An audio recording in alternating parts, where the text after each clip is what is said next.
Right, so, in case you missed it, Chelsea won the Champions League last season, which made us as big a club as Nottingham Forest, and making your dad realise that maybe the professionals know one or two things more about who should manage the football club than they do.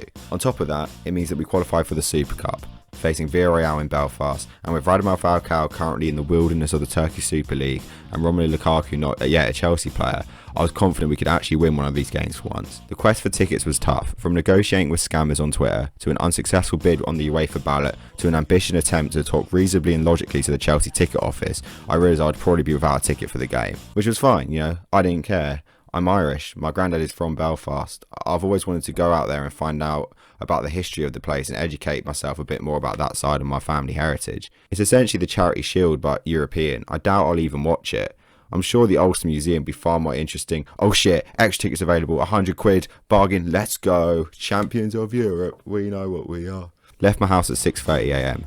Did one of those tests where you can just scan the barcode and say you definitely don't have coronavirus. Then headed to Wimbledon Station to meet my mates. Then got an Uber to Heathrow. We got there early so we could get a pint at Spoons, only for it to be closed. So we had to go somewhere that was seemingly going for that cafe stroke pub stroke library vibe that is increasingly popular nowadays. I know football fans glorify drinking on methods of transport at stupidly early times, but let's be real. A pint of Peroni is not a substantial breakfast. Like, come on lads, toast and a fresh glass of orange juice would be way better in every single way. We finish our pints and head to our gate, but there's a bit of a wait to board, so we duck into a bar and get a bottle of Corona down us. There's plainclothes police officers checking everyone travelling and why they were going to Belfast. Not sure why they were there. Could have something to do with the thousands of Chelsea fans flying over with Chelsea Rangers, Blue Brothers pin badges and headhunter tattoos, but your guess is as good as mine. The in-flight entertainment consisted of Jorginho compilations and me winning a game of the mobile version of Tenable, which made the hour or so journey fly by, getting to Belfast and get a bus into city centre. I was really keen to get a feel for the city, which is why I spent the next 6 hours exploring every corner of the JD Wetherspoons, which, even by Spoon standards, was a bit of a shithole. While we're in there, my mate shows us these stickers he spent actual money on, and I get annoyed that they've got the Oasis lyrics wrong, thinking it's "we'll see things they'll never see," but it turns out the stickers were right. I'm a Blur fan anyway, you can't expect me to know all this Manx shit. But yeah, the stickers led to a great game of let's stick it on each other's back without them noticing, which is great fun. If you've got football stickers and an unsuspecting mate at home, play it yourself, would recommend. We then head to our place, which turns out is in a Protestant hotbed, so I spend the cab ride unliking the wolf tones on Spotify. Once we stocked up our fridge of supplies, worked out how to make the sofa bed, and caught up with the latest Sidemen Reacts video, we headed out to explore the nightlife in Belfast. First stop was some Rangers Supporters Club thing, which our place backed onto, where we had the worst tasting beer and Sambuca shot of all time, and we also saw Rangers get knocked out of the Champions League by 10 men Malmo, which I had to keep my satisfaction muted about. We then walked up towards the city centre, where we found a nice pub called The Points that had some live music on. After a few rounds of Guinness and Harp, I started to realise that I'm not actually totally certain that I like beer, so I moved on to the Smirnoff Ice, which was incomparably nicer.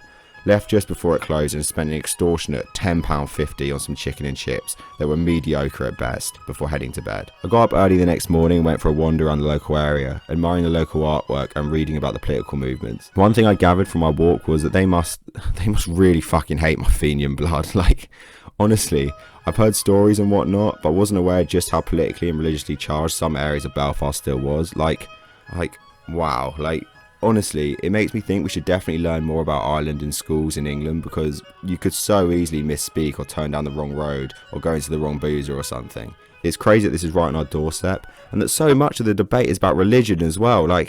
Seriously, chill out lads, God doesn't even exist. You're making a fuss over nothing. That should ignite the comment sections a bit.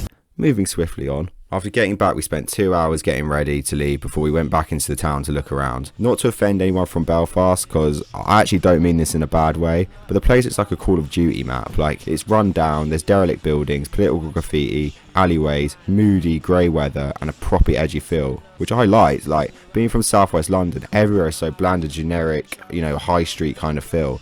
Whereas Belfast has that proper bite to it, and it was really interesting place. So after wandering around, another Spoons visit, and sampling the local cuisine, we remembered that we had a fridge of beer to get through, so we thought we might as well drink there before the game. On the first Uber into our place, the cab driver pointed out 2 pubs in particular to avoid at all costs, so unsurprisingly that's exactly where the Chelsea chose to drink.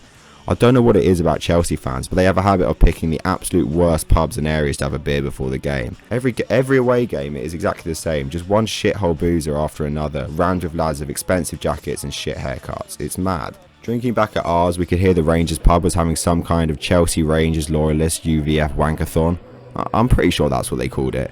And my Heineken in a wine glass was accompanied with an annoyingly catchy song about how they beat up my granddad or whatever. I tried to go out and film it, but I got like 10 bald heads staring at me when I opened the back door, and being the pussy that I am, I put my camera down straight away and closed the door before attempting to drown them out with the Road to Shore KSI diss track. Made our way down to the ground. There was some big march with drums before that, and on our way down we saw people walking back who presumably had just walked down with that mob without a ticket and then just assumingly just walked straight back to the pub to actually watch the game.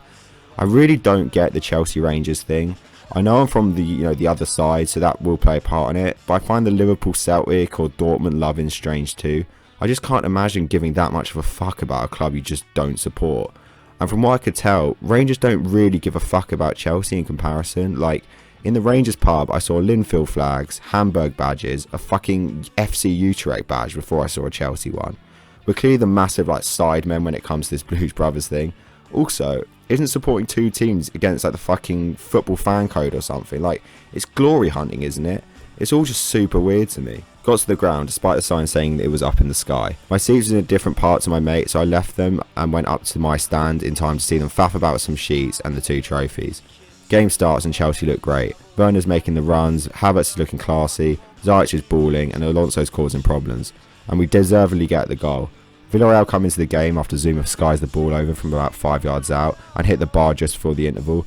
There was no food or drink in the ground, so I spent half time trying to spot my mates in their seats. I didn't manage it. Started the second half and we're utter shit. We can't pass, we keep losing the ball and our keeper starts passing it to their strikers. Believe it or not, this approach didn't work and they equalised and you've got that feeling that we're going to bottle this. We're the better team from then on in and through extra time, but we're so slow and sloppy and frustrating, we really didn't look like scoring at all. Kepa is subbed to the sound of, "Oh, what the fuck's he doing for fuck's sake? Why is he coming on?" from the other 99% of the stand who didn't realise that Mendy is terrible in penalties and Kepa is surprisingly good. Penalties. Havertz is up first. He'll be fine. He scored in the Champions League final. He surely won't let the pressure get to... Oh, for fuck's sake. Fucking every fucking time we find a way to lose this stupid fucking game. Why can't we just win it? Yes, Kepa, come on, let's go. Jorginho scores the best penalty ever as it goes to sudden death. Pulisic buries his, and then it's Raul Abidal. Yes, Kepa. 72 million. What a bargain. What a night. I got to see my club win a European trophy. Alright, it's probably the worst one you can win, but I'm still buzzing. What a brilliant night. My jubilation was quickly squashed when they played Free From Desire over the speakers. Why? It's got nothing to do with Chelsea. Just get one step beyond on, it's not that hard. Leave the darts music for the playoff final or whatever. As Blaquea makes the trophy look massive as he lifts it up, and I rejoin my mates and head home for some beers and play Wiz Khalifa's Weed Farm on my mate's phone.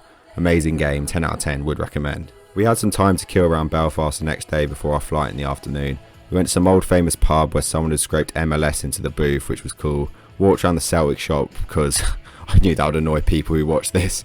Got to the airport, snuck in an extra round, boarded the plane and finally went back to London. By the time we touched down, my video of the Havertz song had got 10,000 views and I hit 700 subs, so we went out for a celebratory drink in Spoons before finally getting back home. A great trip overall. I spent hundreds of pounds on tickets and flights, got enough beer to rule my liver out for the season, saw just how much my ancestors are hated in some part of the world, but most importantly, we got to see Chelsea win a European trophy again. It's all just a game at the end of the day, innit? We're gonna play football, football, football, all around the world. Football, football, football, the greatest game of all. Not flogging me, are you? No.